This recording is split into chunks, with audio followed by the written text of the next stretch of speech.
Pada tahun 1683, terjadi perang besar-besaran antara kerajaan Bone di bawah pimpinan Arung Palaka yang dibantu oleh para sekutu-sekutunya, kerajaan-kerajaan pesisir, melawan masyarakat di pegunungan Toraja.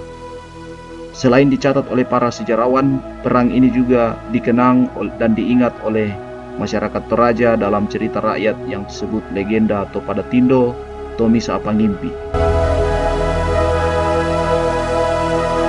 Tidak seperti daerah-daerah lain yang ditaklukkan oleh Arung Palaka, Toraja menjadi salah satu daerah yang tidak bisa ditaklukkan oleh Arung Palaka, walaupun dia memiliki kekuatan yang sangat besar yang oleh orang Toraja digambarkan bagaikan gunung gemunung.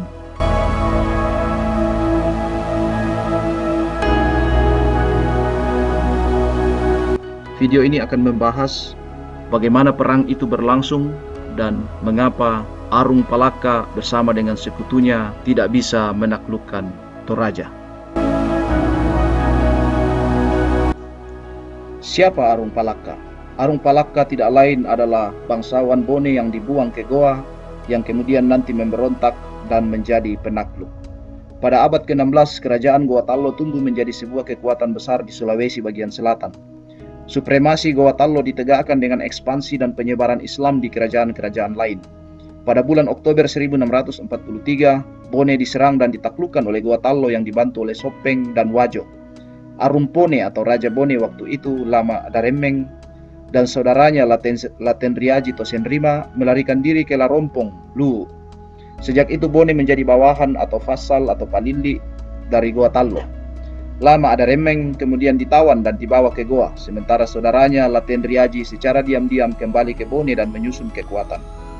Ketika kekuatan mereka semakin meningkat, Karaeng Goa kembali mengirim misi penaklukan dengan dibantu oleh Datu Sopeng, Arung Matoa Wajo, dan Datu Luwu. Bone kembali ditaklukkan dalam perang di Pasempe pada 1644. Sejak itu Goa mengubah status Bone dari vassal menjadi hamba atau budak Goa. Bone mengalami kekosongan pemerintahan. Sebagian besar keluarga kerajaan turut diangkut ke Goa. Inilah masa di mana Laten Ritata Datu Mario Riwawo alias Daeng Serang alias Arung Palaka tumbuh, yakni sebagai bangsawan Bone yang dibuang ke Goa. Ketika diangkut ke Goa, Arung Palaka menjadi pelayan Tuma Bicara Butta atau setara Perdana Menteri atau Mangku Bumi dari kerajaan Goa Tallo, yaitu Karaeng Pattingaloang. Dalam berbagai kesempatan ia turut menghadiri berbagai pertemuan penting di Goa Tallo dengan menjadi pembawa kotak siri Karaeng Pattingaloang. Ia mendapat perhatian khusus dari Karaeng Pattingaloang, tidak dianggap sekedar sebagai tawanan karena statusnya sebagai bangsawan. Ketangkasannya dalam memainkan senjata dan bermain raga, yaitu olahraga dengan menggunakan bola dari rotan, membuat dia menjadi terkenal, memiliki banyak teman dari kalangan orang Goa, termasuk Imal Lombasi, Muhammad Bakir Daeng Matawang, Karaeng Bonto Mangepe alias Sultan Hasanuddin.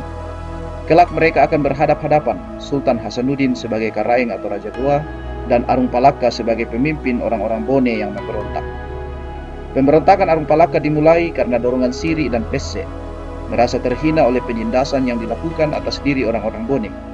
Karaeng Karundrung yang menggantikan ayahnya Karaeng Pattingaloang sebagai Tuma Bicara Butta memerintahkan untuk mengangkut kurang lebih 10.000 orang Bone untuk dijadikan pekerja paksa membangun parit atau sungai yang menjadi garis pertahanan Goa dalam rangka mengantisipasi serangan Belanda. Pekerjaan tersebut berlaku untuk semua orang Bone, termasuk para bangsawannya. Para bangsawan yang merasa terhina tersebut di bawah pimpinan Arung Palaka memberontak dan melarikan diri dari Goa untuk membangun kekuatan. Belanda memanfaatkan pemberontakan Arung Palaka dengan menjadikan Arung Palaka dan pasukan gabungannya sebagai kekuatan utama dalam perang darat dengan Sultan Hasanuddin. Perang Makassar pun berkecamuk dan berakhir dengan takluknya Sultan Hasanuddin. Perjanjian Bongaya ditandatangani. Dominasi Goa Tallo berakhir sudah. Arung Palaka dan kerajaan Bone yang disokong oleh pemerintah Belanda tumbuh menjadi supremasi baru. Arung Palaka memiliki ambisi untuk mempersatukan semua wilayah-wilayah di Sulawesi bagian selatan di bawah kekuasaannya. Karena itulah setelah Perang Makassar, Arung Palaka melancarkan politik aliansi dan sejumlah ekspansi ke kerajaan-kerajaan lainnya. Menjelang akhir abad 17, hampir semua daerah sudah berada di bawah dominasi Bone melalui jalur pernikahan dan perang, kecuali Toraja. Perang meletus. Kesadaran dan kesatuan etnik pada masa-masa tersebut di atas belum tampak. Identitas kelompok masyarakat tidak didasarkan atas perasaan kesamaan etnik atau suku, tetapi lebih kepada persoalan teritorial. Karena itulah aliansi-aliansi yang tercipta bisa saling membaur antara kerajaan-kerajaan Bugis dan Makassar juga Mandar. Perang-perang yang terjadi juga bukan karena motivasi kesukuan, tetapi lebih kepada perang teritorial. Motivasi Siri lebih mengarah kepada Siri atas wilayah, seperti Siri yang mendorong pemberontakan Arung Palaka untuk membebaskan Bone dari kekuasaan Goa. Berbeda dengan daerah pesisir, masyarakat Toraja tidak mengenal konsep kerajaan pada masa itu. Mobilisasi sosial politik di Toraja tidak terpusat. Apa yang dinamakan masyarakat Toraja pada masa itu adalah berbagai kelompok masyarakat yang menetap di pegunungan dengan pengorganisasian sosial berbasis kekerabatan tongkonan atau kinship house. Kampung-kampung yang ada di Toraja relatif otonom satu sama lain. Konfederasi antar kampung yang cukup besar, salah satunya ada di selatan, yaitu Konfederasi Tallu Lembangna yang terdiri atas Sangala, Makale, dan Mengkendek. Sebuah aliansi 3 daerah dengan pemimpinnya masing-masing bergelar Puang. Invasi Arung Palaka ke Toraja selain didorong oleh visi mempersatukan seluruh wilayah Sulawesi bagian selatan di bawah kekuasaannya, diawali oleh pengaduan Sawito, Batulappa, dan Enrekang karena serangan sporadis dan penjarahan yang dilakukan oleh kelompok Toraja Letta kepada 3 daerah tersebut. Arung Palaka menyusun kekuatan gabungan Bone, Sopeng, Wajo, Tanete, Pamama, Baru, Goa, Tallo, Ajata Pareng, dan Mandar untuk menghukum Toraja Letta, sekaligus persiapan menginvasi pegunungan Toraja. Letta ditaklukkan. Tanggal 16 Agustus 1683, Belanda mengirim 15 pasukan Eropa untuk bersama-sama dengan Arung Palaka dan pasukan gabungannya menginvasi Toraja. Motivasi lain dari Arung Palaka yang dicatat oleh Andaya adalah gangguan-gangguan yang sering dilancarkan oleh orang-orang Toraja ke Luwu dan beberapa daerah sekitar yang telah berada di bawah perlindungan Bone, menaklukkan orang-orang liar, dan janji Datu Luwu untuk menikahkan anak perempuannya dengan Lapatau, keponakan dari Arung Palaka, jika Toraja sudah ditaklukkan. Janji Datu Luwu tersebut penting bagi Arung Palaka sebagai bagian dari politik perluasan kekuasaan melalui pernikahan selain perang. Tanggal 20 September 1683, pasukan gabungan sejumlah kurang lebih 50.000 pasukan tersebut tiba di Toraja. Panglima perang Arung Palaka adalah keponakannya Lapatau. Sejauh yang bisa dilacak dalam sejarah, inilah untuk pertama kalinya sebagian besar kampung-kampung yang otonom di pegunungan Toraja berkoordinasi, membentuk aliansi dalam sebuah gerakan perlawanan. Mereka melancarkan perlawanan dengan taktik yang serupa dengan taktik gerilya, menarik diri ke bukit-bukit batu, menunggu kesempatan untuk melakukan serangan tidak terduga, lalu kembali bersembunyi. Senjata yang mereka gunakan terutama adalah panah beracun, perangkap atau ranjau, dan senjata api rampasan. Hendrik Gerkens, seorang tentara kompeni yang ikut pada saat itu mengawal Arung Palaka, melaporkan bahwa invasi tersebut berjalan sangat sulit dan Arung Palaka berada dalam bahaya. Orang Toraja sangat memahami bagaimana memanfaatkan medan yang sulit untuk menjebak musuh.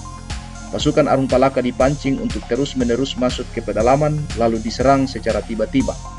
Orang Toraja juga pandai menyelinap masuk ke kamp-kamp pasukan invasi untuk memasang ranjau beracun atau menyelinap dan menghilang di perbukitan setelah menyerang. 2 kali panah beracun nyaris membunuh Arung Palaka, yang satu melewati sela kakinya, sedangkan yang lain mendarat tepat di depannya. Korban dari pihak Arung Palaka tidak sedikit, seperti yang dicatat oleh Leonard Andaya. 21 orang terbunuh dalam serangan dadakan malam pertama, tanggal 20 September. Kehilangan banyak pasukan, jumlahnya tidak dicatat pada pertempuran terbuka untuk pertama kalinya tanggal 26 September. 500 pasukan terbaik terbunuh oleh senjata api dan 100 lainnya oleh perangkap pada tanggal 5 Oktober. Lalu 200 orang yang terluka karena perangkap dan ditinggalkan di markas untuk pemulihan terbunuh oleh panah beracun. 116 pasukan dari 200 pasukan Lapatau yang ditugaskan mencari makanan juga terbunuh. Catatan Belanda mengungkapkan, dari 50.000 pasukan yang dikirim, 780 diantaranya tewas, termasuk 130 orang terbaik Lapatau. Pasukan Makassar mengatakan bahwa jumlah yang tewas jauh lebih banyak dari yang dilaporkan Belanda, tetapi Andaya memperkirakan bahwa jumlah yang disebut oleh pasukan Makassar sudah termasuk yang tewas karena penyakit dan berbagai kecelakaan. Korban dari pihak orang Toraja tidak dirinci secara jelas, tetapi jika melihat kekuatan pasukan Arung Palaka dan sekutunya, tentu korban dari pihak Toraja juga tidak sedikit.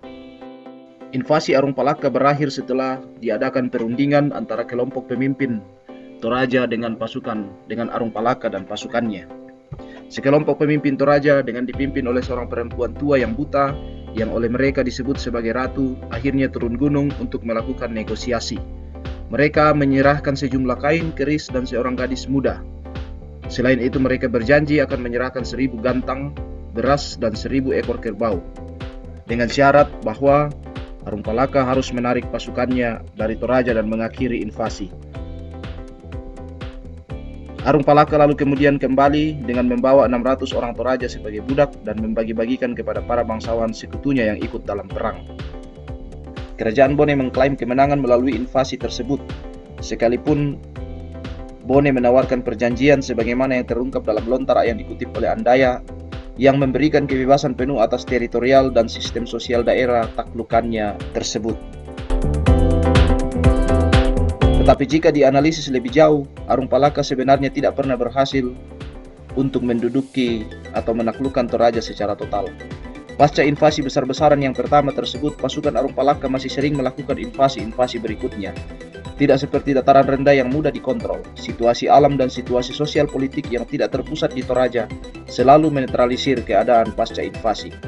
Klaim kemenangan melalui invasi-invasi Arung Palaka tersebut juga sangat bertolak belakang dengan tradisi oral orang Toraja tentang Topada Tindo.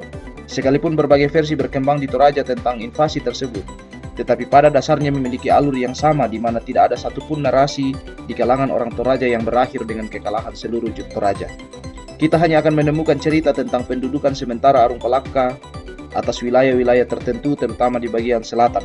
Tetapi melalui perlawanan yang besar-besaran yang dilakukan oleh seluruh masyarakat pegunungan Toraja, mereka kemudian mengklaim bahwa justru Toraja berhasil menghalau kekuatan Bone, sekalipun kekuatan Bone itu bagaikan gunung gemunung, yang oleh bahasa Toraja disebut sebagai Untulak Buntunna Bone. Kesimpulannya, kesulitan Arung Palaka untuk menaklukkan Toraja melalui invasi dipengaruhi oleh beberapa faktor. Yang pertama, situasi alam pegunungan di Toraja menjadi benteng dan menjadi medan pertempuran yang paling efektif bagi orang Toraja itu sendiri yang sangat menguasai medan. Yang kedua, situasi sosial politik orang Toraja, di mana Toraja pada saat itu bukanlah satu entitas masyarakat dan secara sosial politik tidak terpusat. Kampung-kampung relatif otonom satu dengan yang lain, tetapi demi menghalau kekuatan besar Bone, baru mereka kemudian mengadakan aliansi yang disebut sebagai aliansi Topada Tindo. Yang ketiga, sekalipun kekuatan pasukan invasi itu sangat besar karena terdiri dari berbagai daerah, tetapi harus diingat bahwa daerah-daerah yang mengirim pasukannya atau kerajaan-kerajaan bawahan yang mengirim pasukannya itu dulu adalah kerajaan-kerajaan yang ditaklukkan oleh Bone terutama melalui perang, sehingga loyalitas kepada Arung Palaka dari pasukan kerajaan-kerajaan lain masih diragukan.